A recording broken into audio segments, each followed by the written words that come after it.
Okay, we're gonna be watching Draefuzzy. This is Platinum 1. I don't know if it's PC or console on Havana, playing Wrecking Ball. And it's gonna be a little unusual because number one, it's a Wrecking Ball video, which I rarely do, and it is also a win, which I also rarely do. But it's okay because we're actually gonna focus on probably just two shorter segments in here talking about how to play Wrecking Ball better.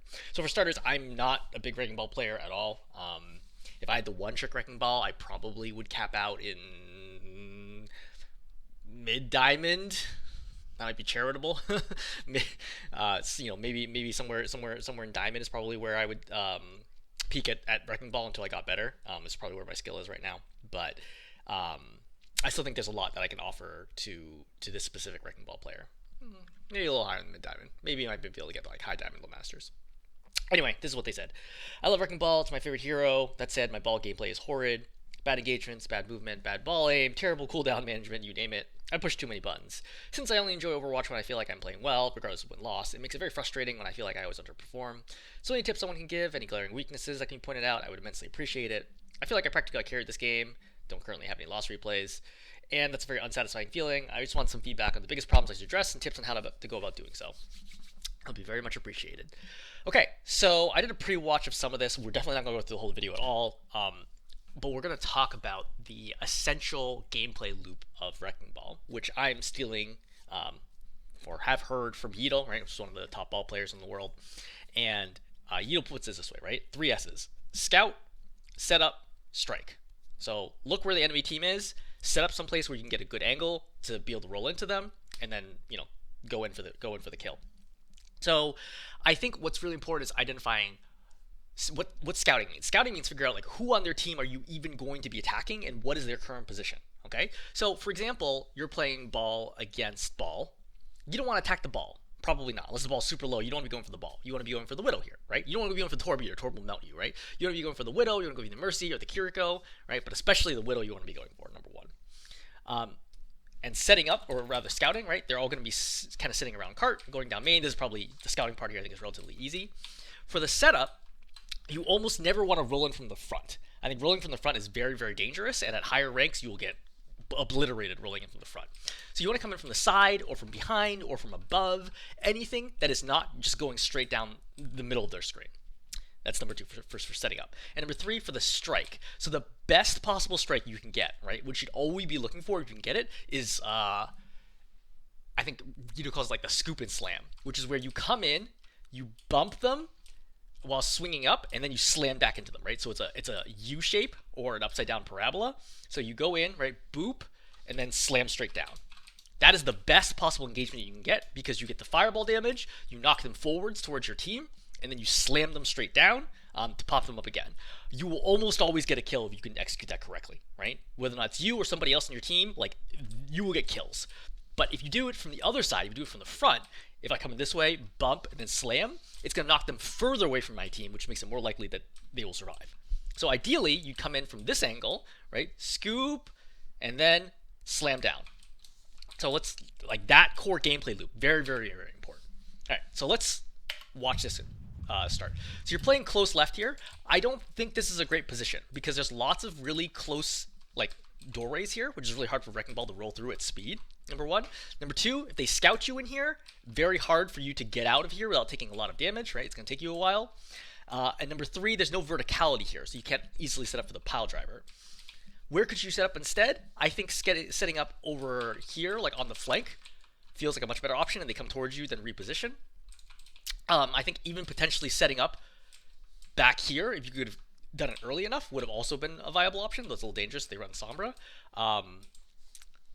You could even set up here and go for a quick pile driver out if you want to do that. Options. This room, not great, not awful, but not great. So the second that you start rolling, you should expect everyone on the opposing team to hear you. So at this rank, people just aren't aware enough, especially since it's turret shooting. Like, everyone on the team should have immediately turned and been like, oh, there's a Wrecking Ball right next to us, and everybody should go for you right now. This is something you're only going to get away with at lower ranks. The Widow is super low because it's a Hundo shot. I mean, you get a kill, great. Not really you, though. So you're going to roll out here, and it's very unfortunate because the rollout is okay, but the problem is you can't get a pile driver out of this. And having watched the first few minutes, you almost never get pile drivers. You should be pile drivering almost every single time off cooldown. right? Every chance you get, you should be piledriver. It's such a strong ability. It's definitely your strongest ability by far, right? It does a ton of damage. It knocks people in the air for them to get kills. Very, very important. The other thing is when you engage, you typically want to go in, scoop, bump, right? Then activate Adaptive Shield and then slam down, right? You activate Adaptive Shield way too late. You get barely any health out of it. And you have a 15-second cooldown now on Adaptive Shield, which prevents you from attacking for the next 15 seconds, which reduces your uptime as Ball. Having a good uptime is very, very important to Ball. You want to be attacking all the time, every chance you get, because that's how you create value, right? That's how you prevent them from moving the cart. That's how you prevent them from killing your team. So right here is another good example where you're rolling back in, you got health, okay, but you don't have Adaptive Shield, and you're going to roll it in a flat line. You roll all the time on the ground, versus if you grapple the top of the building, right? You don't even have to go that high, like probably like halfway. You grapple top of the building, it gives you arc, then you can slam down into them. But instead, you grapple the front of the cart, and you just bump the Torb for 50 damage, but who cares, right? This Torb is not in any meaningful way inconvenienced by what's going on right now. I think shooting right here is a good idea. I think, honestly, I think you could have stayed back here with your Adaptive Shield, pop Adaptive Shield right now, and kill a Mercy. Adaptive Shields gives you, what, it's like 100 plus 100 per hero. That's 300 health. The Kiriko is never going to burn through that health. It's just like, even if you had 5 health, there's no way she can burn through the over health alone. And you could have killed this Mercy. Right? Or at least force both supports back for a really long time. Honestly, that means it's pretty meaningless to you. Yeah, you want to get healed now. Don't even worry about the ball. The ball's not going to die. There's no way the ball's going to die. I would just totally ignore him and go back to going after the backline.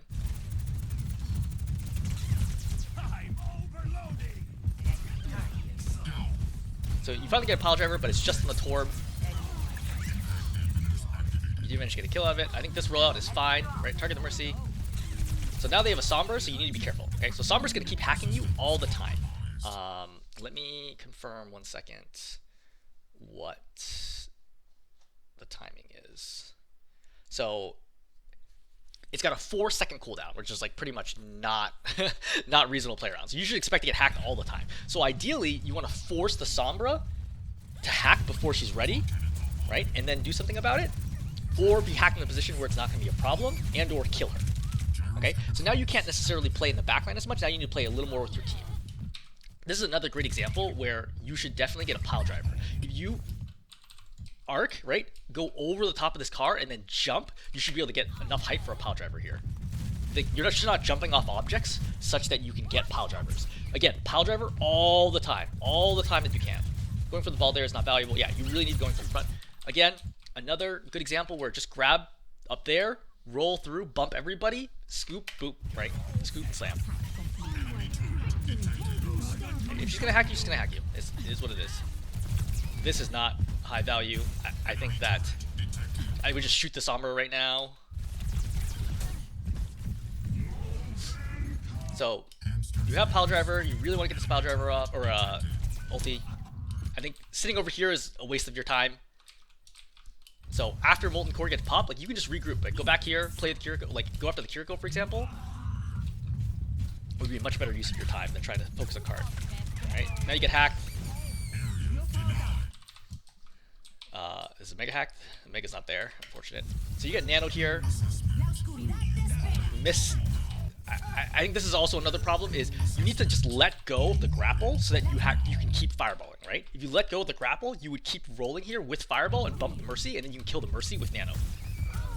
Another example where you could jump off that card to pile drive. You're just not looking for piledriver anywhere close to enough, and that grapple's obviously not going to do anything.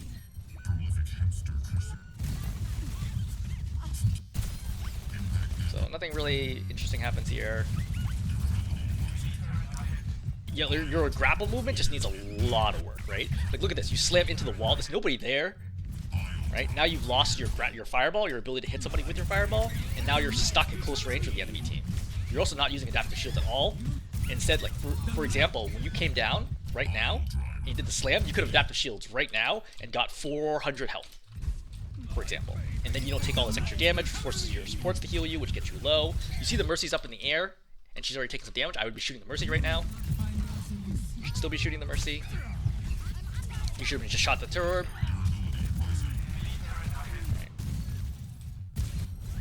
You're chasing the Sombra here, so when you chase the Sombra, you actually reveal her. You actually do a pretty good job chasing the Sombra. See, you see her right here on your right? You should have just gone after her, right? She's trapped here. Just kill her. I would be very careful. Knowing that there's a Sombra who could hack you at any moment, I would definitely not go for this play quite yet. See how you get stuck here with your grapple. I would encourage you, I think there's a bunch of like Wrecking Ball maps to like practice your grappling, or just like do it more in deathmatch. You need a lot more practice with your grapple. So don't do that. Like, it's not your job right now. You're super low. You need to just stay alive, get a mega. For the record, you could have rolled out potentially this way and gone to get this mega if you didn't want to return back to your team. It's a little dangerous though. Yeah, you're just very low right now. So you're gonna bump off, and then again, right here, follow this off, pop adaptive shields, slam. Right? That combination, you just do like way too late, way too slow. Pop shields before you slam, typically, because you'll take a bunch of damage once you land. And you can't pop shields during piledriver. So I think you should have popped mines right here. Right. So after you did that swing, I understand. Then you should have held on to the grapple and come right back. Right. Go this. Don't let go of grapple. Do like basically a 180 and now go the other direction. Swing back, hit the Sombra, come back into the team. Right. Instead of going towards Sombra, I think you really should have just gone towards the supports. I really think you should have popped mines here. Right? There's like 3 people, including one being rezzed. Like the Torb's not gonna be able to escape these mines. Right? Just pop mines right now. There's 4 people here. You have to pop mines right now. It's a big mistake. You slam. Yeah, it's no good. Okay, so I'm gonna stop watching defense. Again, I think there's a lot that you need to do with your grappling mechanics, piledrivering, adaptive shields, and to a lesser extent, target priority. So looking at offense.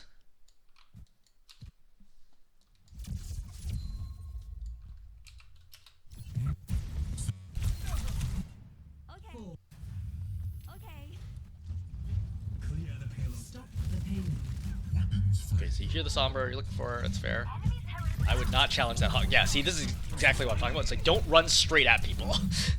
So you see how your adaptive shield is forced out and you take 500 damage? This is really, really bad. Very lucky to get a kill there. I'm pretty sure you can jump here and get a piledriver. You might need to jump off this to get a piledriver, but really, really important to get a piledriver.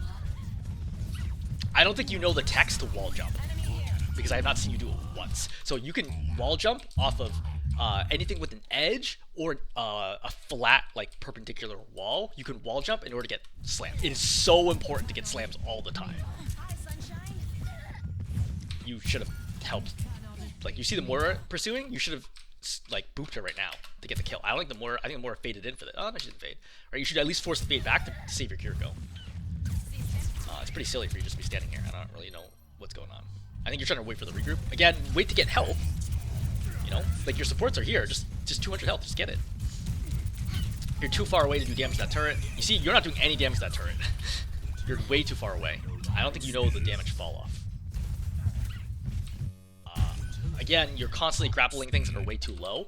Grapple high, right? You grapple high, you can get height, and then you can pile drive. You're just not pile driving anywhere close to enough. I've been saying this like over and over again.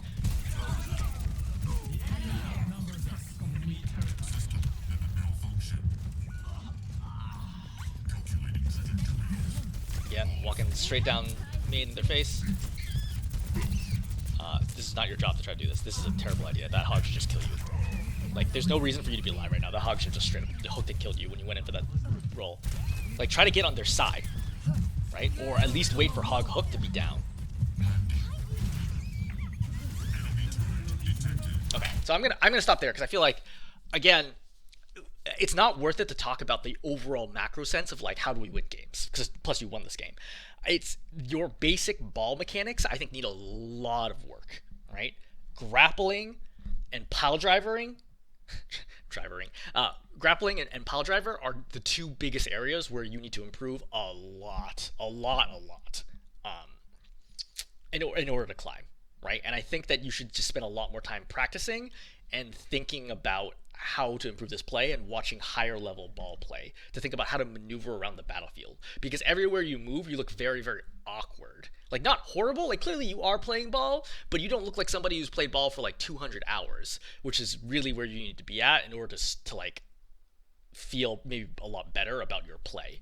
And at that point, you'll climb out of this rank. But then the problem is you'll run to players who are really, really good at killing you. And then we can talk about like, oh, more macro stuff like how should ball be setting up better and how can you add more value and the timing of things. But for now, just like the way you move around the field is very, very awkward. Like you don't think about damage fall off. You don't finish killing that turret. Like little things like this happen all the time. Rolling that turret to kill it is a huge waste. You could just shot it and killed it. All right, hopefully it's helpful.